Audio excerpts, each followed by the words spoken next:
Bonjour à tous. Quelle tristesse de devoir nous contenter aujourd'hui d'une vidéo pour écouter la parole de Dieu et éclairer ou nourrir notre foi, puisque nous savons que nous ne pouvons pas encore nous retrouver tous pour la Sainte Eucharistie. Mais voilà que le Seigneur veut tout de même que nous puissions nous rassembler communément autour de sa parole et autour des Saintes Écritures, écouter, méditer avec foi.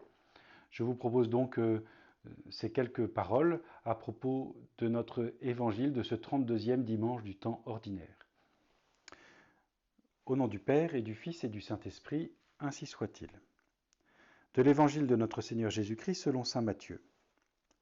En ce temps-là, Jésus disait à ses disciples cette parabole.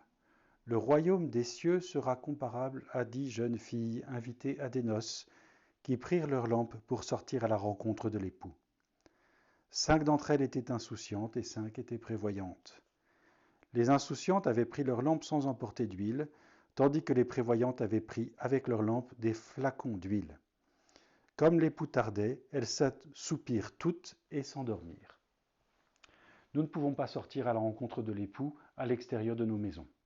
Nous ne pouvons pas aller à l'église aujourd'hui recevoir le Christ, l'accueillir dans la grâce d'un cœur accueillant. Mais cependant, nous sommes invités à nous méfier à notre assoupissement. Soyons prévoyants plutôt qu'indolents et insouciants.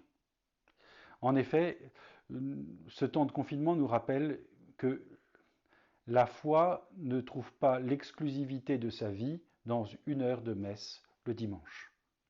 Mais bien au contraire, le royaume des cieux que veut nous décrire cet évangile nous rappelle que ce n'est pas simplement la venue de l'époux aux temps finaux qui font la foi ou la présence de la grâce, mais que déjà, devançant sa venue, le Seigneur, dans nos âmes, nous invite à être prêts.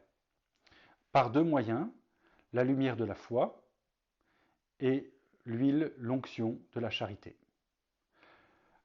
Nous savons que nous ne pouvons limiter notre vie de foi à la messe du dimanche et que cette occasion nous est donnée dans nos maisons aujourd'hui de raviver ce mystère de l'Église présent dans chacun de nos foyers, cette Église que Jean-Paul II a appelée la petite Église, l'Église familiale.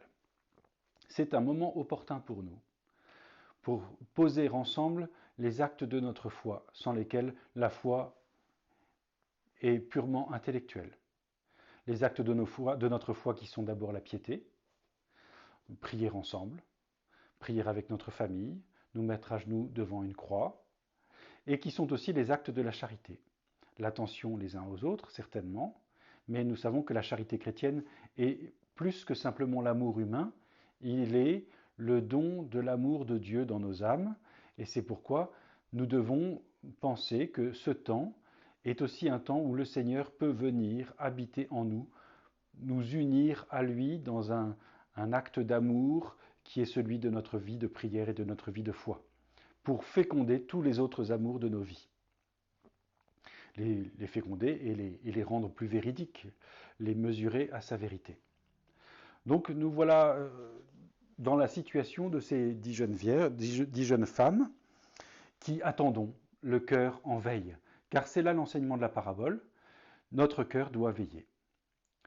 Au tréfonds de notre âme, le Seigneur se rend présent, pas simplement dans l'Eucharistie, certes celle qui nous manque, nous savons qu'il y a la source et le sommet de toute la présence divine dans le temps de l'Église, mais en réalité, un cœur désireux, un cœur attentif à cette présence, un cœur attentif à la présence du sacrement du baptême en nous, la présence de Dieu par grâce, devance déjà ce don réel de la communion par une attention plus grande. Le royaume de Dieu, en réalité, c'est déjà dans nos cœurs, comme le ciel en nos âmes, comme le Seigneur qui vient établir sa présence dans la demeure aimée, c'est-à-dire en chacun d'entre nous. Aussi, dans ce temps de confinement, nous pouvons attendre patiemment l'époux, mais il vient. En réalité, déjà, il vient. Peut-être vous aurez l'occasion de faire un saut dans votre église, dans l'église de votre village, puisque nous avons le droit seul d'y aller faire un tour. Peut-être nous pourrons raviver en tout cas la vie de foi qui est dans chacune de nos maisons. Je souhaite à tous un bon dimanche.